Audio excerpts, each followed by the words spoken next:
Hello and welcome back to another episode of the Oner podcast, the podcast where we break down and review films all in one big, long, unbroken take. I'm Austin Archer, and with me, as always, is my childhood next-door neighbor and lifelong best friend, Kramer England.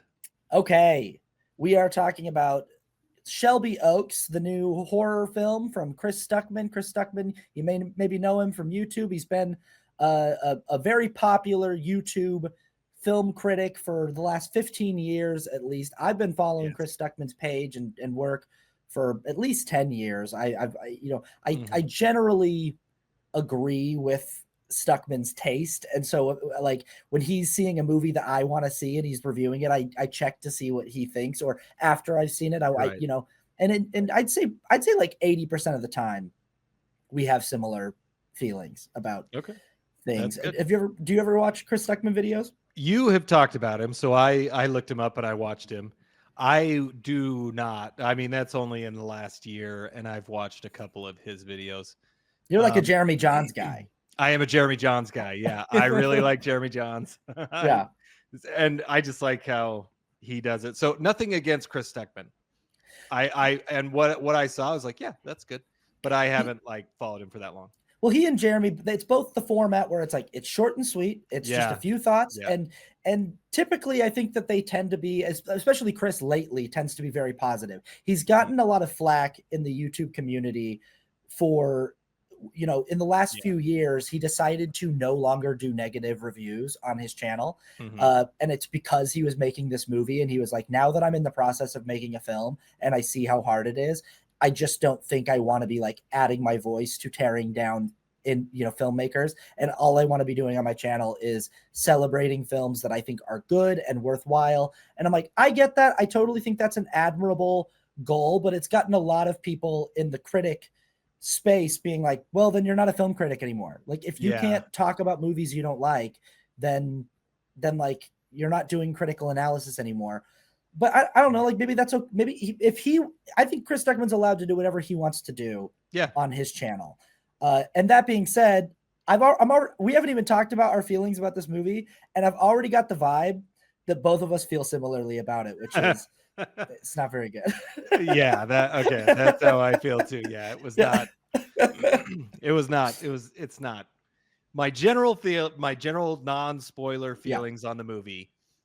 I mean, congratulations to Chris Stuckman. You did something that so many people can't do. You raised money and you got a distributor and you made a movie. That's awesome.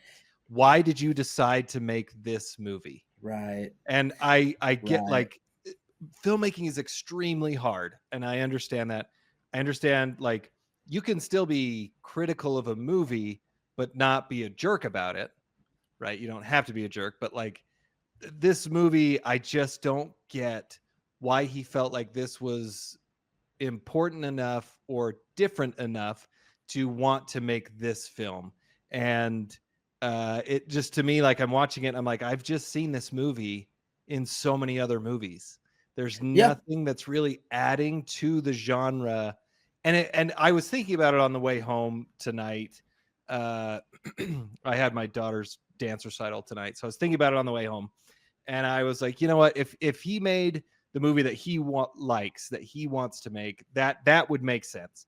But as a filmmaker or somebody who would want to be a filmmaker, I would want to make something that's not derivative. Yeah, if this is your one shot, if he's been waiting his whole life for a chance to do this, and it is just strange that it's you finally got your shot and this is what you choose to do with it. And a lot of the response. So I need to preface my general thoughts with saying, I could not have been rooting for this film more. Right. I wanted so badly for this film to be great. And I wanted it to even just be good enough that I could heap some amount of praise on it. Even if I came into this episode saying, it's not a perfect film, it's rough around the edges in some areas, but overall I think it works. I wanted to speak highly and positively of this film, especially when I started seeing more and more people on YouTube being really hypercritical of the movie.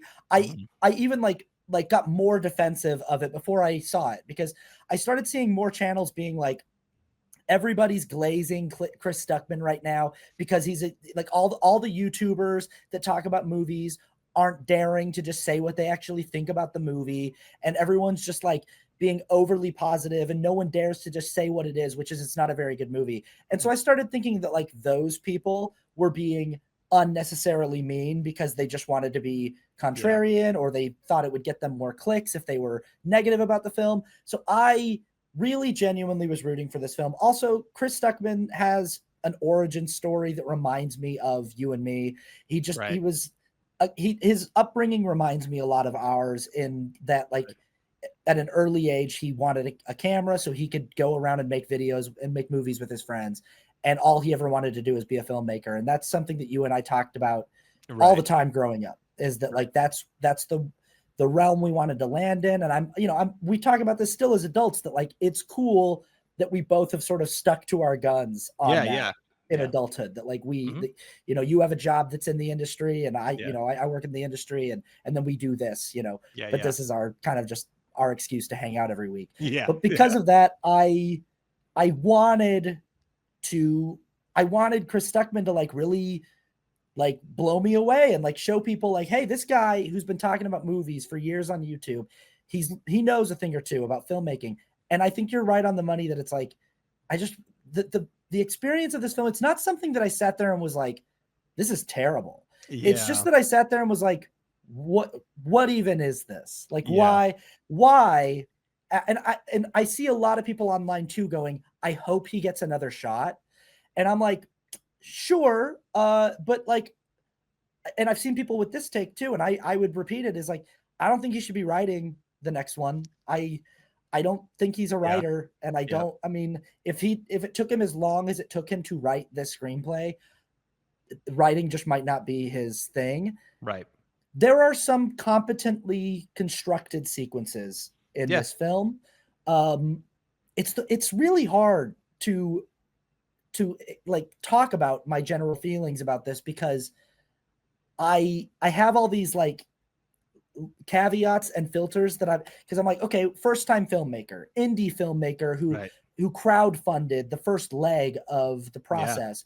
If I put it in that category, and I think of this as like a Kickstarter funded indie film, that I see it like an indie horror festival, I might be like, pretty impressive, pretty good effort. But if I put it in the filter of like, no, Mike Flanagan picked this thing up, and Neon produced this, and like if I put it in that realm and go, let me take away knowing who Chris Stuckman is, let me take away all of the filters of like first time filmmaker, indie cinema, and say like, no, this is a wide theatrical release from Neon, I'm like, no, dude, this is not an impressive outing for Neon. And and I talked to some of my friends at work about it as well, because this feels like a very standard horror film.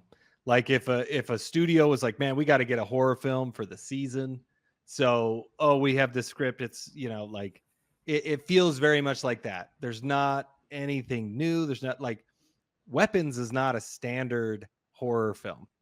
That was unique. That added something. Whether you like it or not, you can't really say that it didn't try something new or didn't add something to the genre. This, I just feel like it didn't add anything to the genre. It's just kind of it's just a horror movie, kind of a demon movie, right? And it's not done poorly, like you were talking about. Like it looks really good, but it just is kind of a mishmash of everything else. Like, why is it a found footage and a narrative movie? Just make it a narrative. There's just nothing in it that jumps off the screen as being particularly like special or noteworthy. No, it's just sort of like, okay, yeah. Like he did, and granted, he did some things that like, okay, I saw this on Monday night. I was the only one in the theater. So I saw it on Monday as well, and there were about 4 people in the theater. Yeah. And so I was the only one in the theater, so I was probably a little more scared than I should have been, just because I was alone in the theater with a horror movie, and I kept thinking like, is there something under my seat? Like, just your mind starts playing with yourself. But there are some genuinely scary moments. So like he was able to add some fear, right? And like there's some good moments that have scares, but it's again kind of the standard stuff. Like anyone who does that, he did the principles solid, but there's nothing new. Yeah, so I mean, again, this is spoiler-free territory. This is just general thoughts, but like this has been talked about a lot that this movie does have this sort of um uh, uh, merging of different styles of we start off with what is not quite a found footage. It's almost a mockumentary. It's like if you were watching a true crime documentary, that's the style that the first 30 minutes or so of the movie is in, like or first 20 minutes, this prologue. And I think that personally is interesting. Like I'm interested as like an evolution of the found footage genre of making an entire feature that's all like a fake documentary rather than just we found these tapes at someone's house, like an actual like Netflix or HBO produced documentary about a missing person, and the documentary feels real, the characters feel real. And I might be down to watch something like that. But then this movie, like after its prologue, does a harsh cut into a straightforward, realistic, a real narrative with like, cinema cameras and like composition. And now which again, in the abstract, I don't hate the idea of subverting the audience's expectations in that way and sort of merging these things, but there needs to be an answer to the question of like, why are you doing it that way though? Like what does doing it that way get you story wise? What does it add to your film? I just feel like it was just him doing things a certain way because he's seen it done that way in other films. And it's just a collection of moments and ideas that are just like, I saw this in a movie because like you're talking about the scary moments. The moments where I jumped in this movie were just like really basic traditional jump scares.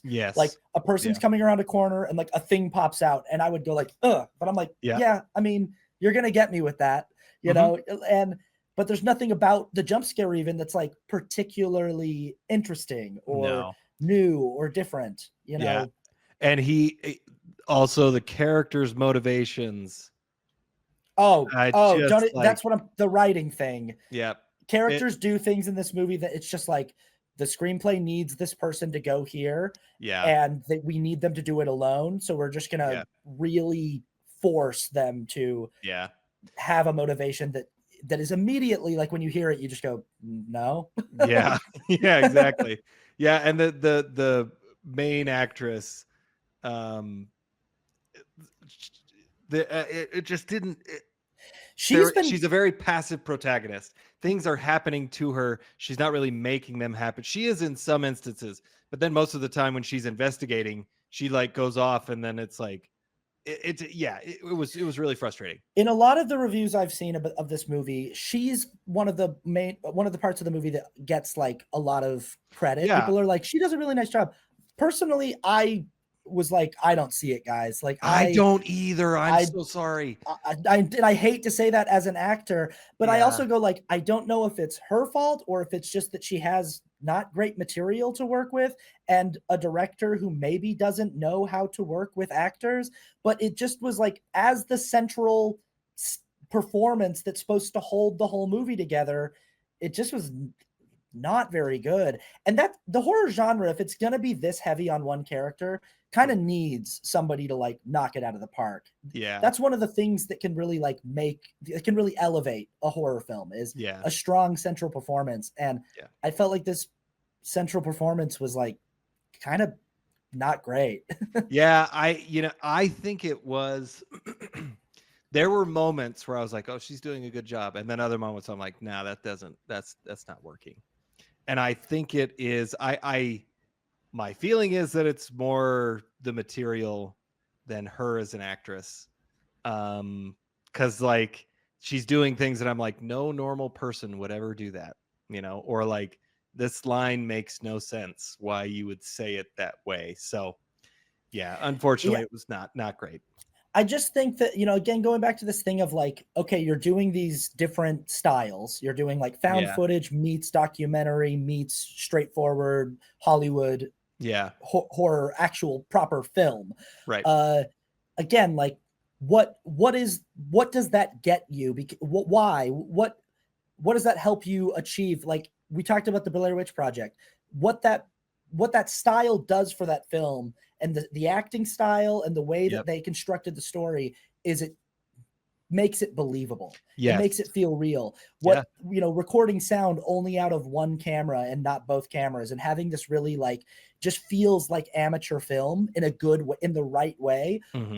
What Steven Soderbergh shooting the movie Presence, the way he shot it does.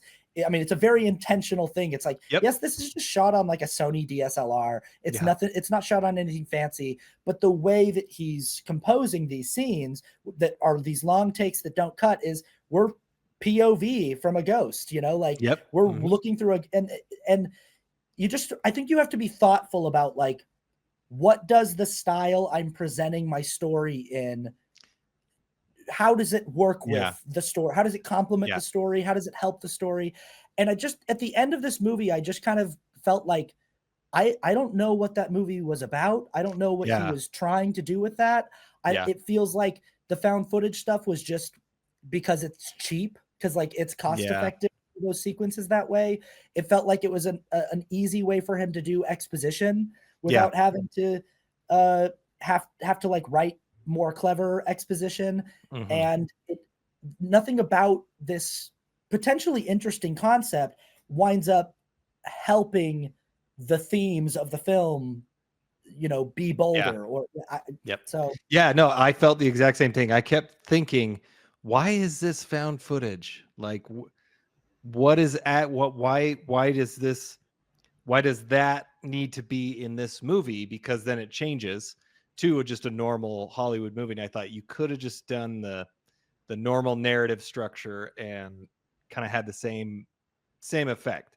But I think the thought that I had is that he kind of wanted to make a statement about YouTube and people who talk on YouTube, because he has experience with it. Not that he's trying to say anything big, but he kind of has that experience of where people are like, oh, this guy's lying, or that, they're lying and all that. But that kind of seemed to be the only reason, is that he had some little bit of insight on it.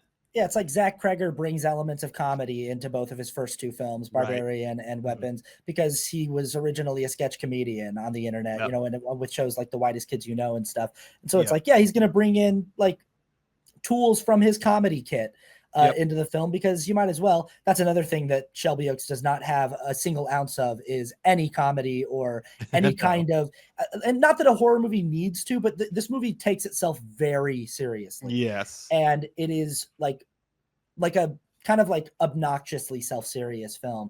And it probably could have used just a little bit of, if you want to do that self-aware, I'm a YouTuber thing, talking, maybe have a little bit of like self-aware YouTuber comedy in there with the, I don't know. But I just, like, I think those are my general thoughts, is like, I really, really wanted to root for this movie. I was even rooting for it while I was sitting in the theater watching it. And by the end of it, I just like my honest takeaway was like, I just don't think that was very good. That's how I felt too. But let's get into spoilers. Let's do it. Okay. So spoiler alert, you've been warned. Yes. So Shelby Oaks, as we said, it starts off with, a found footage kind of recap of like, but we're watching sort of like we talked about, like a true crime documentary about a girl who went missing. I also found this very weird that like this documentary and the movie in general really puts a lot of emphasis on like what happened to Riley Brennan, but no one seems to give, like, no one cares at all what happened to the rest of the paranormal paranoids. The paranormal, I hate that name too. I do too. Oh, it was so dumb. Which I was also like, really? Like, maybe that was like a joke Chris Stuckman was trying to do about like silly, YouTuber ghost hunting channels, and like maybe that's an attempt at humor, but I just found it obnoxious. I did too. But like, I just think it's weird that there's like these 4 YouTubers called the Normal Paranoids, and they all disappear after they do a shoot in this town called Shelby Oaks. But like the documentary that's made about them that we're watching at the beginning of the film, and the main character, nobody really cares about the other 3 people that disappeared. They're all just like, where'd Riley go? I'm like, well, where did they all go? Like, I think what it was, because they're missing for like a week, and then they find the 3 of them dead. Okay. And the 4th one is missing, which is Riley. So they're like, because during that week, everybody's like, oh, this is a stunt. Like they're just lying. They're just trying to build up publicity and all that. And then the three turn up dead. And so then everybody's like, oh, what happened to Riley? So, but it is kind of, it is funny because the four of them, I don't even know who these other three people were. The movie itself doesn't really care about them.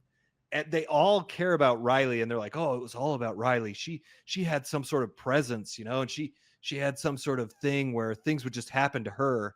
And I was like, well, why don't you just make it about, I don't know. The three other characters were just lost. Like, I don't even remember their names. No, don't remember. Did they have names. any connection? Like, who were they friends when they were growing up? Why were these other three? Not that you have to get into a ton of detail, but even just saying like that they were best friends growing up or something. But also from a writing perspective, maybe it's more interesting if those characters don't die. Like maybe it's more interesting if they survive this event, but Riley's the only one who doesn't come back.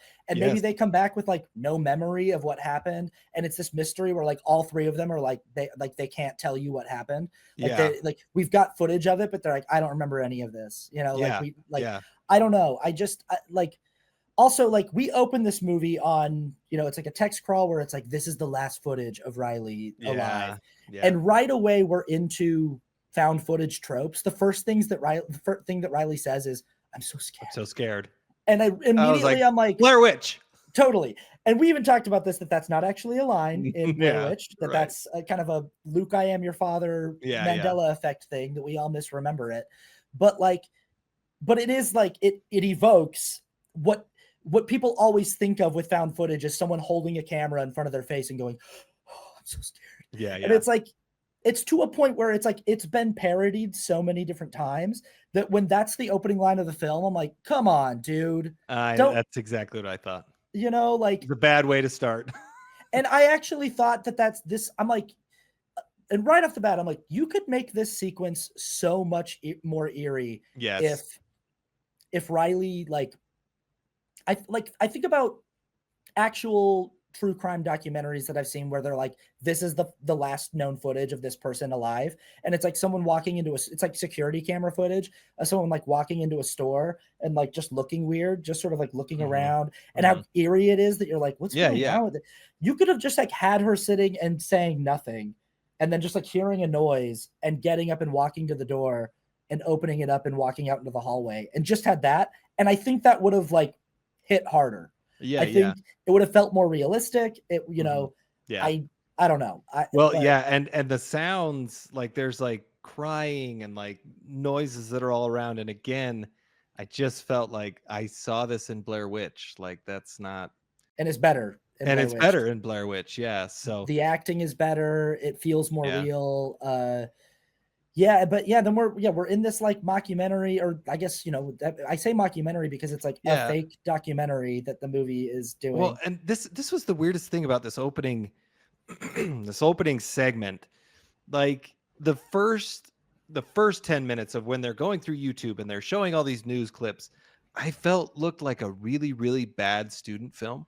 Yeah. Like it didn't look, the news clips, I was like, I'm not buying that that's a news person. Yeah. That's just like someone he knows who's like, hey, can you film this for me as a news person? Like none of that felt like a real news. It just felt like total exposition. Whereas like there were news stories about the characters from the Blair Witch Project in the 90s that looked real. Yeah. And like the people that they would interview, like the people that they interview at the beginning of the Blair Witch Project on the street feel like real people. Yep. And everything at the beginning of this movie, like every time it goes to an interview of our main character who's talking about her sister, it just feels like an actor reading dialogue. Yes. And that's the thing, is like this performance is not very grounded or very believable. And I was really listening to her dialogue and I was like, it's not great dialogue, but also I do think she could perform it in a way that could punch it up. I mean, sometimes as an actor, you've just got to like take an unremarkable line of dialogue and make it special, like turn it into something that feels honest and feels real. Yeah, well, and the problem with switching between the found footage and the real Hollywood movie, Hollywood dialogue is nowhere near real. Like we say ums and ahs and we repeat ourselves and we do all this stuff and we look up and we have to think a lot about what we're going to say. and she was saying her lines very precisely.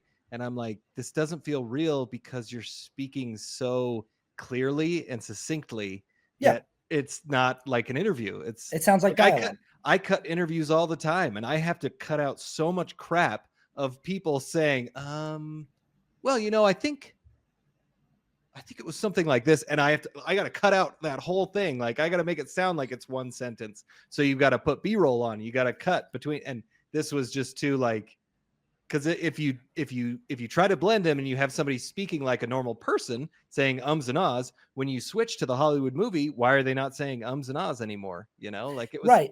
Well, and this whole opening sequence is so like heavy-handed exposition. Yeah.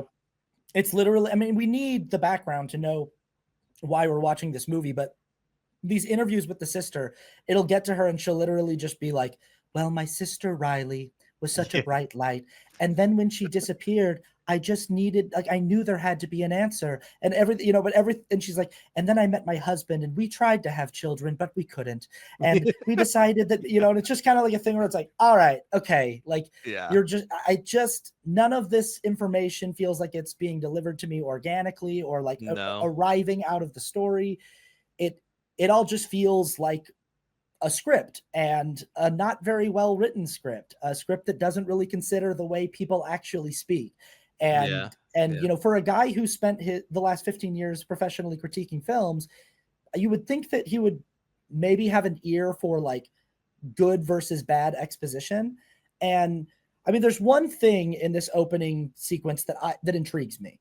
And it's something that sort of frustrates me about the rest of the film is like, there's a moment where a police officer that's being interviewed about, the case of Riley disappearing goes like, we all looked at that footage so many times and we never saw it.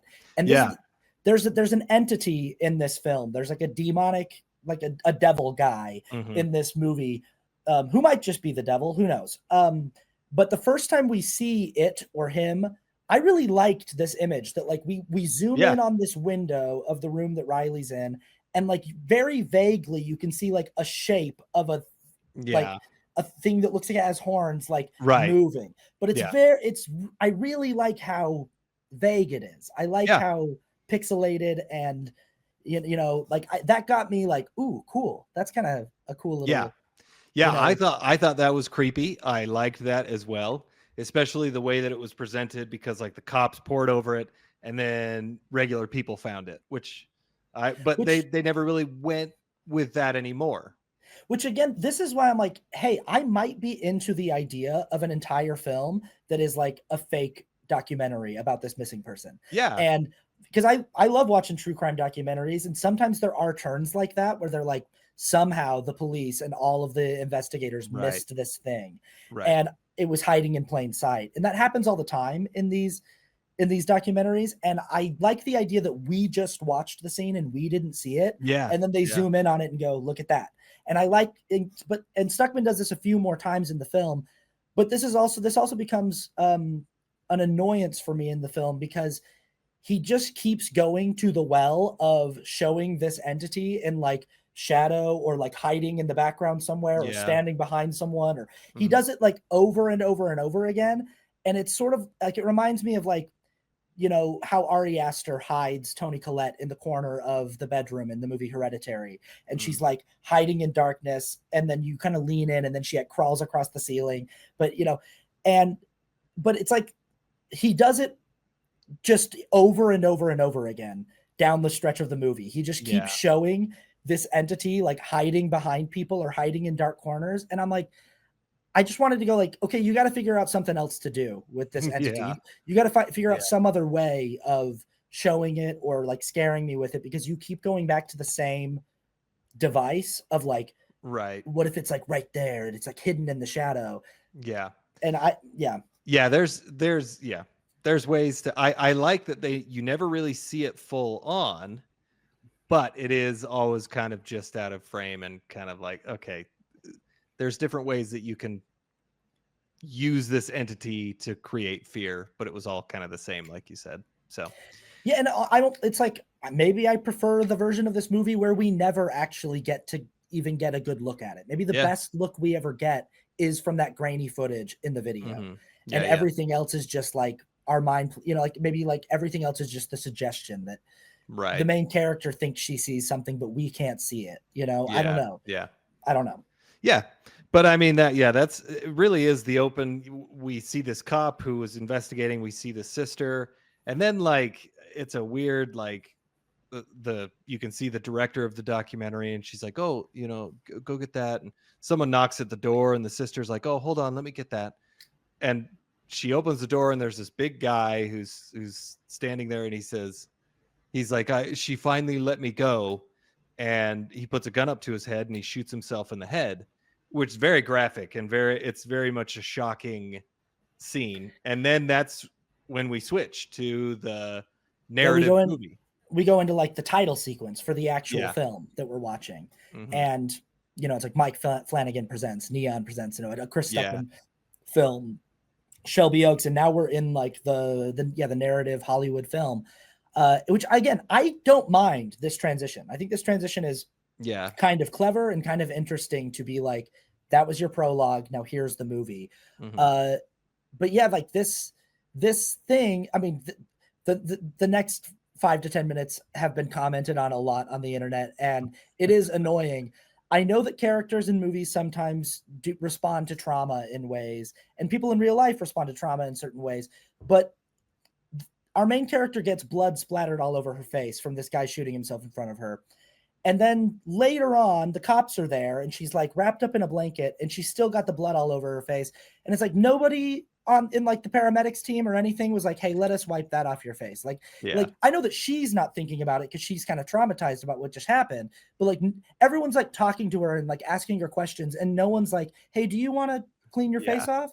Like, and it's like, okay, maybe that's fine. But then we cut to even later that night, and her and her husband are like having a conversation in the hallway, and she's still got the blood all over her face, and her husband's like not even mentioning it. He's just kind of like, I swear, they're like sitting there. He's like, well, I'm gonna go to bed.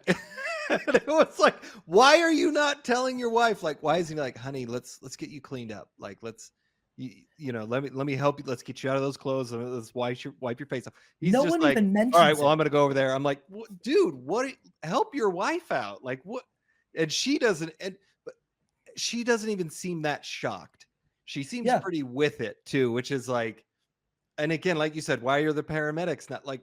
It just seemed like, no, I want to have the blood on her face to remind. Like, this is dumb, man. Then she goes in the room and she watches this little mini DV tape that the guy was holding in his hand, the guy who shot himself, and she puts that in, and she watches the whole tape with the blood on her face. But to your point, her performance isn't even like, I'm in shock. She's not like a person who's like unresponsive and can't move. No. She's acting totally normal. She's just kind of like, well, he said something, I don't know, you know? And she's just like having a normal conversation with her husband, and he's just like, well, I'm going to hit the sack. Good night. And she's just got blood all over her face. And it's like, no one's going to address this. And I just like, I can't believe that like nobody on Chris Stuckman's team was like, maybe we should have someone comment on the because like in horror movies, it's a horror movie trope that like sometimes characters get blood on their face or something because but it's like usually like take, you know, the end of the movie Scream, for example. Like by the end of that movie, the reason why Sidney Prescott has blood all over her is because like several people have died in front of her and like bled on her, and she's not washing it off because she's still in the middle of everything that's going on. She's getting chased. Yeah, she's not like back at home like talking to her. Like this woman's just like the rest of the day walking around with a face covered in blood from this guy who shot himself in front of her. And I heard people mention this in different reviews, and I was like, that seems like kind of nitpicky. And then when I watched it, I was like, this is ridiculous. It was ridiculous. But she watches, this was this kind of, she watches the tape that the guy had, and it was like, I don't know. It was they're at, you know, there's some weird things, and she's like, oh, you know, M and R, which is Mia and Riley. And that her parents, her mom would always carve that into trees so they'd know their way home. And Riley is at Shelby Oaks, which we got to get into this later, but like, I don't get the point of this town. Right. Right, exactly. Like the movie's called Shelby Oaks. The whole thing is about like ostensibly this haunted town. But then the movie doesn't wind up really being about the haunted town. It's just like this lady who lives in the town who's doing demon stuff. Shelby Oaks sounds like a golf course. Yeah. I would not be surprised if it wasn't a golf course. Like, it's in Dark County, which, like, why don't you name it Dark County? That sounds way better than Shelby Oaks. But little nitpick thing. But the Shelby Oaks is like, there's this little town that has an amusement park, and her sister would always go there when they're growing up. And then that was the only thing that brought people to the town, and then it burned down, and that's it. Like, there's nothing. But also, like, this mini DV tape that she goes and watches. Her sister's been missing for 12 years at the beginning of the movie. Like, at the time that they're making this documentary, Riley Brennan has been missing for 12 years, which is a long time for a person to be missing. And she gets this tape, you know, after the prologue that says Shelby Oaks on it from this guy who kills himself in front of her. And we're thinking as the audience, like, oh, what's on that tape? And she plops it in, and it's like, not really anything that interesting. It's just sort of like, here's some extra B-roll of your sister and her friends walking around Shelby Oaks. But it's like, and you get like a different angle of the last night, but you still like, it's just like, and then this drove me nuts. You talked about characters' motivations. Her husband says, aren't you going to tell the police that you found this tape? And she's like, no, I need to see the tape first, because I need to know what's on it, because the police don't care about Riley. And it's like, well, still show it to the cops. Like, you can, this drove me nuts, because the only reason Chris Stuckman wrote it this way is so that she would go to Shelby Oaks by herself and she wouldn't have anybody helping her. But there's no reason why she would do it that way. It's like, absolutely, by all means, go and watch what's on the tape, go see it, but then give it to the police and like give them a chance to do some investigation. With it, because she's like, well, they'll close the case and they'll know who murdered. And it was pretty thin. It was very thin. Yeah, because what we see on the tape that gives us a new perspective is the guy that shot himself in front of her. It looks like he's the guy that was outside her sister's bedroom the night that, you know, like of the last footage we saw of her. Because we see it from the other perspective. She walks out into the hallway, and then he comes and grabs her and then turns the camera toward his face, and it's like that guy. Yeah, which was also like, he is holding the camera waiting for her, and I'm like, why did he take the camera? Right. Why? Like, because we see, like, first of all, like, they see this guy, and then they hear all this stuff, and the cameraman's like, oh, I gotta go outside. And he goes outside, and I'm like, why are you going outside?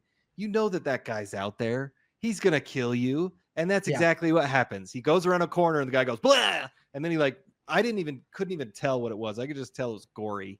Apparently, like, rips his face off or something. But like, it's like, oh, that was stupid. And he kills the other two, but then I'm like, why did you pick up the camera? And what, like, can't you have it like fall in a spot that we kind of see him in, you know, under the stairs, and then Riley comes out and then he grabs her? Like, why is he holding the camera? Yeah, exactly. Yeah, it's like, sure, whatever. But it's the reason why her sister then won't give it to the cops is because she's like, they're just going to see that he killed her, and then they're going to call the case closed. And it's like, okay, let them do that. Let them, like, who cares? Like, still show it to, like, but also, like, I don't know, maybe enlist some help. Like, maybe like get a few friends or family members or somebody to go with you. But the fact that, like, her husband's response is just like, you need help. Like, she's like, hey, there's more footage on that tape, and it looks like my sister was murdered. And her husband's just like, you're crazy. Just like, I'm going to bed. I'm gonna hit the sack, babe. I'm out of here. You're crazy. You know, and it's just like the movie just forces it into the situation where it's like, she's got to go to Shelby Oaks by herself. And then I'm like, okay, movie, she's got to go by herself. Does she have to go in the middle of the night? Was the dumbest thing. Because, like, okay, what does happen? Because she's like, she goes to keep David next, I believe. Yeah, that's right. Which also, I was like, okay, you just wanted somebody with a name in it. Because he's like, she goes to Keith David, who great actor, like seeing him, but he's shot for one day, I'm sure, or half a day. And you know, he goes in and he's like, he was the warden for the prison that this guy who shot himself in the head was in. and he's like, oh, once he got to my prison, it started to rot from inside or whatever, which is kind of like interesting, I guess, in the sense that like everything around this person just starts to decay and rot, but also not really It's even used that like much. she goes to the library to like research this guy too. Yeah, And like right. there's like a photo of like before he got to the prison and after. And the after, like the prison literally looks like it was like dressed by a like an art department to be like a haunted house that you would pay Yeah, $20 to go. It's just like so goofy. It's like that's what happened to the prison after that guy was there. yeah. It got all like gray and cobwebby. And it's like Yeah, it's just like, okay, whatever. yeah, But yeah, it's like they're trying to give some lore to this guy. And so she figures, and I don't know why she figures I gotta go to this prison. And it's like, yeah. I don't know why. She's like, I have to go Well, and and this was, stand in his cell. Yeah. yeah, because Keith David's like, oh, he's in cell 37, and there was a prison riot, and his cell was wide open, and then we cut to a shot of him just staring out which was a creepy image, looked Sure. really good, and it was Yeah. like, oh, that's creepy, but it was a jump scare again. Right. Everybody's gonna be scared of that, and he's just staring out his window, and that's all he says. So, but that's where Riley went before she went to Shelby Oaks, was to the prison, and she's like, don't you feel that it's really cold, and Oh like yeah. her breath starts to be seen, and then they all get freaked out, and so that's, I think, why she decided to go to the prison. And she goes to the prison in the middle of the night by herself. What are you doing? Just wait till the morning. Yeah, it's just like, if you're not going to go with another person, at least go during there's no reason why you would have to go do this at nighttime, other than that it's just like it's a scary movie, and it's like, and like okay, play with have her go in broad daylight on like a sunny day, and she goes in, and then for some weird reason it gets cloudy and really dark, right? Like something. Even do this in the morning, and have a scary scene in daylight. That also makes it extremely scary. Yeah. Like, this thing can get you any time of the day. Yeah. Like, I think sometimes scenes during the daytime in scary movies are like the scariest. Like, it's just like, it's like nowhere safe, Yeah. Like the daylight doesn't, but at least it's like I respect the character and their attempt to make this journey somewhat like less terrifying. Like, I just can't imagine a worse idea than being like, my sister disappeared under strange circumstances in this town 12 years ago. I have footage of her experiencing some kind of like terrifying paranormal phenomena, and I'm going to go there by myself in the middle of the night and just like hope it's all okay. And I'll be okay. Yeah. And it's just, it's like, Zach Kreger talked about this in an interview one time when he was talking about Barbarian, because he was talking about how like at some point the main character decides to just walk further into this secret room that she finds in the basement of this house she's staying at. And he's like, and someone was like, why does she do that? And he was like, sometimes your character in a scary movie just has to go into the dark. Like, that's just something that has to happen for the movie to happen. And like, there always has to be a moment where the character decides to like move into the darkness. And I'm like, that's fine. I totally get that. But it seems like, I just feels like in Shelby Oaks, it's so nakedly that it's just like the only reason why any of this is taking place in the middle of the night is because Chris Stuckman was like, it'll be scarier that way. Yeah. But it's like, it doesn't make sense for her to be doing it that way. Yeah. And she goes into this prison, and she goes into cell 37, and it's cold in there. And she looks out the cell window, and she can see Shelby Oaks.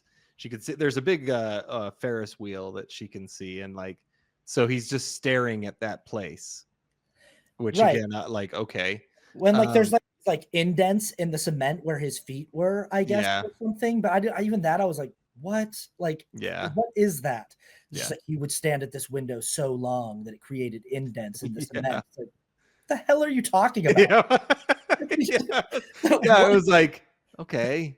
Like, I guess that's kind of creepy, but like, not really. And then, we see over her shoulder while she's standing where he stood, we see the figure of like this, he's like in the shadow again. Yeah, and well, like, and I think we forgot something, because like, she sees these hellhounds at her house, like, and the eyes light up white, and like they're growling at her, and she goes back inside, and they're like kind of leading her somewhere. That was all before this. And then we see in the shadows, like something is there. And then we have another jump scare where she gets scared by a dog, right? And right. or she falls and her flashlight goes out and she's like, come on, flashlight. I'm like, get out your phone. Right. Just use your cell phone. And it really seems like this devil creature and these hellhounds can go anywhere. Like they are not like they don't like necessarily reside or originate from Shelby Oaks. So again, it's like going back to the title of the film. It's like the town of Derry, Maine in the movie It is a town that is possessed by this creature. It's this metaphysical, cosmic entity that has taken root in this town, and it infects everything in the town, and it like lives in the sewer system of the town, and it's like that whole town is kind of under the spell of this thing. But Shelby Oaks doesn't feel that way. It's just sort of like there's a woman in Shelby Oaks who's doing demonic magic with this entity, but the entity can kind of go anywhere it wants and it can do whatever it wants. And there's no reason why like it had to be in Shelby Oaks specifically.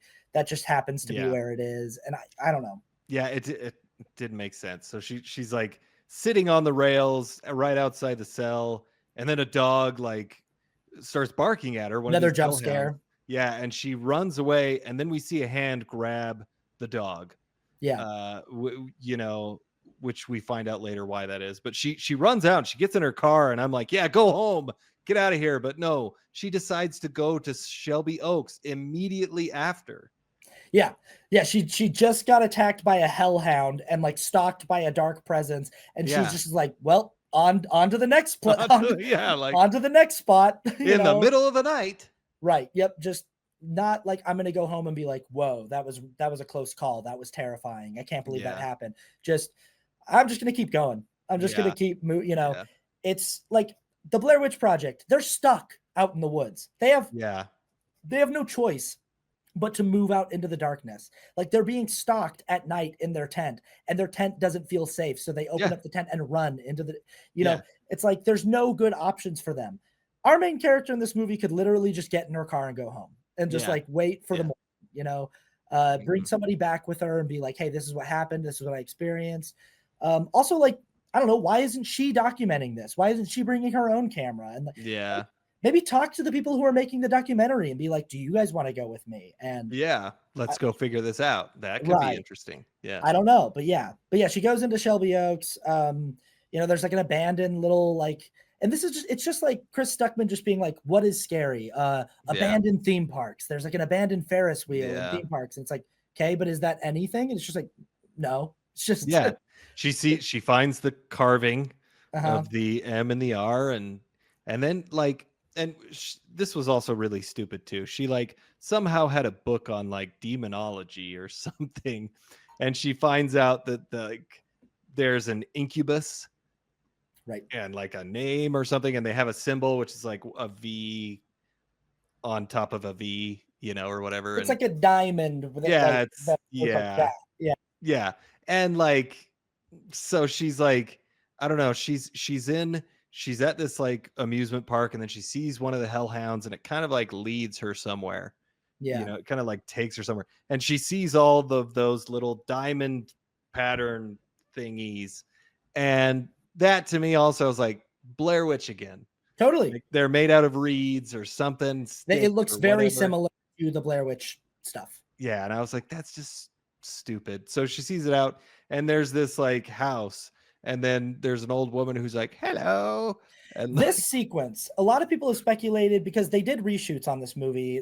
They got an influx of cash from Neon, and they did some reshoots. And a lot of people have speculated that this sequence is where all the extra money went to. And it is probably, in my opinion, like the most effective sequence atmosphere-wise. Like I think from a cinematography standpoint, like the first shot of this woman standing in her doorway, shrouded in like darkness, is pretty eerie. It's like a pretty eerie image. And she, and then everything from here forward, when she goes into this woman's house and the woman's like sitting in the corner of a room in a chair, this is all, it's pretty good, but it's also like all just very derivative. It's just sort of like like horror movies love a scary old lady. Like, you know? Yeah, they do. They do. Yeah. And she like, I kept thinking there was gonna be something with her face because we never see her face. Like, and Right. she like, and then I thought there would be something when she touches her, but nothing really happens. Like her face is covered and then we see her face. And then she touches her and then nothing happens. And her And face is just like normal. It's just yeah, like, like I don't know why. Yeah. yeah, like it was, and so then she goes in the house, which I'm like, why are you going in this house? Like, what is Yeah, like making you want she to go in talks to this this house? woman and she's like, I wasn't aware that anyone lived here. I thought the town was completely abandoned. The woman's like, no, I've lived here for a very long time. And she's Yeah, already seen like the symbols in this woman's garden. So she's like, well, it's like this woman is definitely in league with this incubus, this demon, yeah, whatever, yeah, like very clearly. And also, like, she's not supposed to be here. This town's supposed to be abandoned. Everything about this is like, yeah, dude, turn around and go home. Like, yeah, get out of there. And she's yeah, just like, thanks for inviting me in. Like, yeah. you know, And she's like, oh, have you seen this girl? No, can't say I have. And then like she goes in, she's like, want a cracker? And like this was all weird. And it also just like wasn't weird enough to be off-putting, but it also wasn't like leading to anything. Like I get she's trying to look for her sister, but it doesn't seem like she goes into the house looking for her sister. Like there was no, nothing really like, if she has the documentary crew with her, she could be like, this has got to be where Riley is. And you would never want to say it like this, but like if it was implied that she is playing nice so that she can look in this house to see if Riley is in there, that would have been better. exactly. But it's not played that way. It's literally played No. like she's just like, sure, I guess I'll come in, you know? Yeah. And then while she's in there, I think this woman goes away or something. Like there's like a noise upstairs or downstairs. I can't remember which. Yeah. And the woman's like, let me go check on that. And she's like, I thought you said you lived by yourself. You know, it's like all very like, Yeah. what's going on? But then when the woman's gone, I think she opens up like a photo album or something. Yeah. She finds a photo album, the dumbest photo album. Why is this even here? It's literally like if there was just a book that was like what we did to Riley Brennan. And it's just like, Yeah. it's just like, you know, condemning evidence. And she picks it up and she's like, oh, look, here's all these Polaroids of my sister. And they're like in like a scrapbook format. Like, yeah, it's just sort of like the day we first kidnapped Riley. Yeah. The day that, and like, again, just the movie sort of dumping on us information, just like, oh, look, here's everything that happened to Riley. And it turns out that this woman, her son was the guy who shot himself in front of her at the beginning of the movie. Yeah. And he and Riley, I guess, he'd been basically impregnating Riley over and over again, trying to give birth to like some kind of incubus hybrid. Right. And they'd had several failures over and over and over again. Yeah. But I guess they recently finally had a success. They had a baby that like worked. And that's, I guess, what he meant when he said she finally let me go. Like, now that we finally had a baby that works as a vessel for this incubus or whatever, or this succubus or whatever it is. Now they've let me go. But it's all just like that information could all be delivered in such a more scary and horrifying way, I feel like. And it's just I don't know. Yeah, it could. And then she's like, where's my sister? And the old lady just like she pulls back the rug. There's a door under there. She goes in and she follows her downstairs and she finds Riley. And Riley is like a shell of her former self. Mm-hmm. And she's like, come on, come in. And this was all dumb too, because she took a knife and she like leaves. The knife never comes up again. No. And like she leaves it down there and she gets Riley out and she takes her upstairs. And then Riley is like, this is what really bothered me.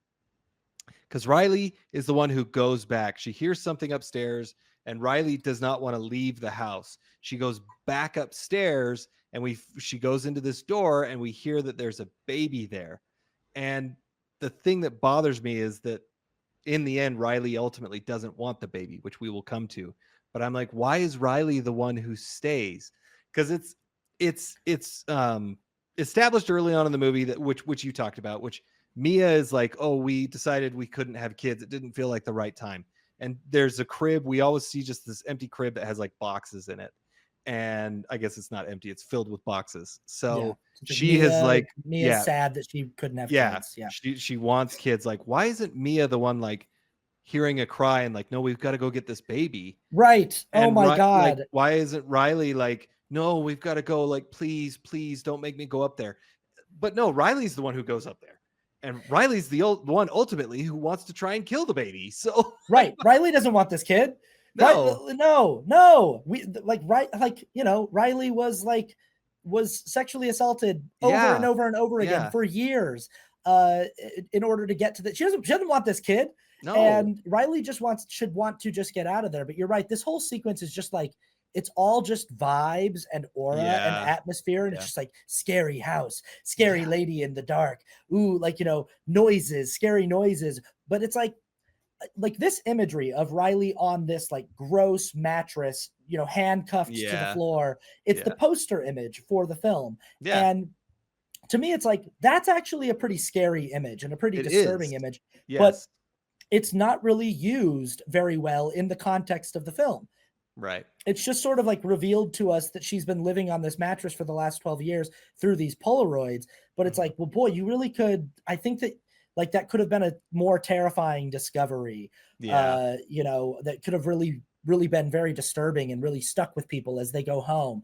But yeah, she follows Riley upstairs to this baby, and the old lady's doing a ritual where she's trying to I guess take the life force from our main character and get I don't like something.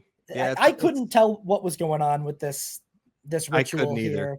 I couldn't either. She ultimately does cut her wrist, which is very graphic, and I think they even show it in the trailer. But she says all these things and like, oh, I present this to you and Incubus or whatever his name is. His name's like Tarragon or something. Yeah, it's not Tarragon, but it sounds like that. It's like it does. It's like Towntron or so, I don't know. Yeah. Ultron. Yeah. It's like Almighty Tantron. I give to you this child or something, Yeah. It's like they're trying to like transfer the spirit of it. And again, like Hereditary. They're getting this from Hereditary, where like Hereditary was all about finding a vessel for Payman, this old devilish spirit that this cult is trying to put. They're trying to find a vessel to put this spirit into. And Chris Stuckman's just ripping off Hereditary, and it's not a very original idea again. No. But it's like this is like our big kind of climax of the film, and somehow Riley and the sister get out of there. They, and this is dumb too, because like she does this thing and Riley gets lifted off the ground, she's possessed, and then she just falls. So Mia goes up to her, and then like Mia just like leaves Riley and just like goes up and watches. And I'm like, okay, like, why aren't you doing anything? Or like the ritual is kind of performed, and like I think this is when we actually see Tyrion. Tyrion, yeah. And I've got to say, it looks cool. I like the look. I agree with you. It's a cool looking thing. Yes. And I still am like, I think that he's in too much of the movie, because by the time, like every time we get a better look at him, I'm like, yeah, I know, you've already showed me this. Like, he like, there's so many shots where he's just like standing in the shadows and being like, this big hulking thing. And I'm like, maybe save it. Maybe have the first time I ever get a look at him be this scene. Right. I just like I don't know. Yeah. It's just, I think that we ultimately wind up seeing not enough of him, or too little of, or too much. Yeah. Too much. And we do see him, and it's kind of like, I don't know, the lady just dies, and I don't even remember how they get out of there. I don't even remember either. I think the lady just dies, and then they like get the baby and kind of they go out. Yeah. And they walk out and they get in the car and they go home. And now Riley's been saved, and Mia's so excited that she's got a baby too, and that she's got her baby sister back. Yeah. But it's like, I remember just thinking in the theater, like, they're really kind of trying to do just like everything's good now. Like Riley's back after being kidnapped for 12 years. And she leaves Riley to sleep in this room with the baby, and she goes downstairs and she's like, oh, wow, I did it, And Riley gets up and tries to smother the baby because it's a demon baby. Yeah. And again, to your point, like, why did she go upstairs to get the baby if she was just going to smother it? Yeah. And then the entire movie, Mia's whole thing has been, I will move heaven and earth to get my baby sister back, to bring my sister back home. I will do anything to see my sister again. And she walks into the room and sees Riley trying to smother this baby. And she winds up pushing Riley out of a window to save the baby's life. And Riley gets eaten by the hellhounds. Yep. And I'm like, wow, you did all that just to push your sister out of a window, huh? Just to kill your sister. Yeah. And I really, really didn't like the ending of this, like the last shot. I just felt like, I hate when horror movies do this. I think it's so lazy and derivative, because again, there's a more interesting choice here, which is that maybe Mia has been possessed by Tyrion by this point. Maybe like Mia like got enchanted by the spirit of Tyrion inside of this baby, because then Mia's looking out the window watching the hellhounds eat her sister, and we see Mia, and behind her is Tyrion, and he puts his hand on her shoulder, and she looks into the camera and screams and goes, and her eyes go white, like, and she's then, his now. Right. And that's the end of the movie. But I'm like, how about instead, like, she looks at the camera and like smiles? And that's, I think the Scream ending, maybe it's because I just watched Rob Zombie's remake of Halloween from 2007, which is terrible. It's a terrible movie. And that movie ends the same way. It ends with like the girl who plays Laurie Strode in that movie. She like kills Michael Myers, and then she screams, and she's just like, and she screams for like 30 seconds. And then the movie's like directed by Rob Zombie. And I just kind of hate endings of horror movies where it's just a person like screaming. And then I just think it's like, it's just cheap. It's just like, I just don't think it's like I just think it makes the end of your movie like silly. It's just kind of like, whereas I'm like, what are you trying to say with this ending? Like, what has happened here? Has the powers of Tyrion, has it spread to Mia now? And is Mia going to raise this child with Tyrion? What? Like I read some stuff. I read a few fan theories and things like that, which are basically saying that like, Tyrion wanted Mia the whole time, because like she tells a story early on in the movie. We forgot to say this, but like Mia, when they were little, she went into Riley's room and slept with her because Riley would have night terrors. And so Mia went in there and slept with her, and she didn't have any night terrors that night, but she saw Tyrion in the window looking at her. And so then it was like implied, and then throughout this process, her window cracks, so she's seeing Tyrion or whatever. But like the whole thing is like, this is the thing that people are saying, is that Tyrion wanted Mia the whole time to be the mother, but she is barren, so he had to use Riley to get the baby.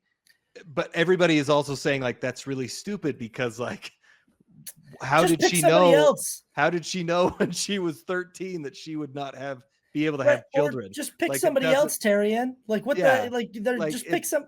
If that's what he was thinking, then that's really stupid. Also, I guess Tyrion like needs a human host to exist in.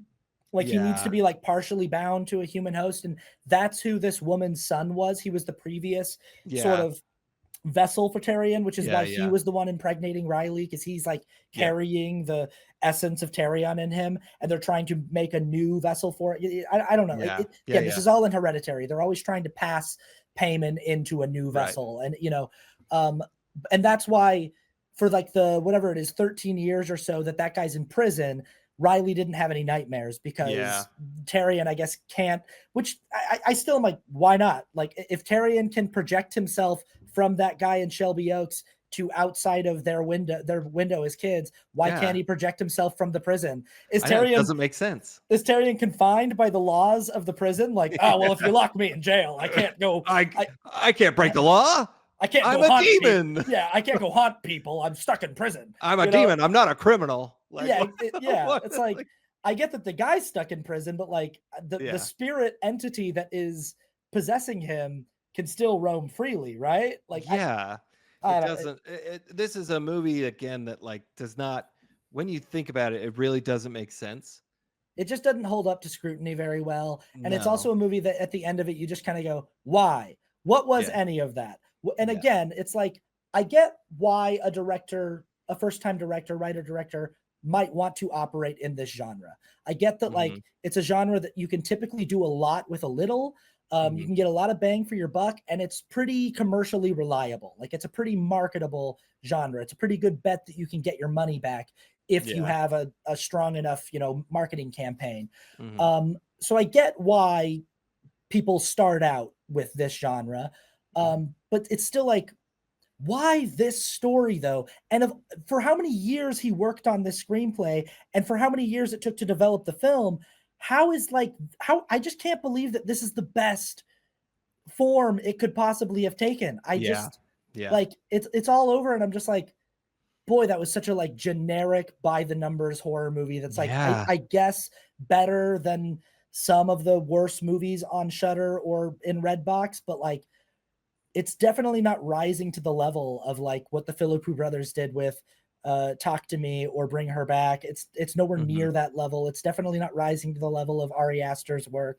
It's definitely not it's not on par with Osgood Perkins' work with like Long Legs or The Monkey. It's just I just am like, it just feels very amateur in a lot of ways. Yeah, it really does.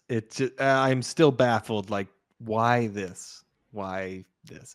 I would rather have you try something completely new and have it totally fail, but still try something new, rather than just make this very derivative horror film that wasn't that great.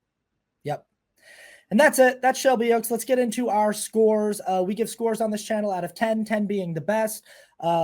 We give a score for the technical achievement of the film, just the craft, the writing, the cinematography, the acting, all that stuff.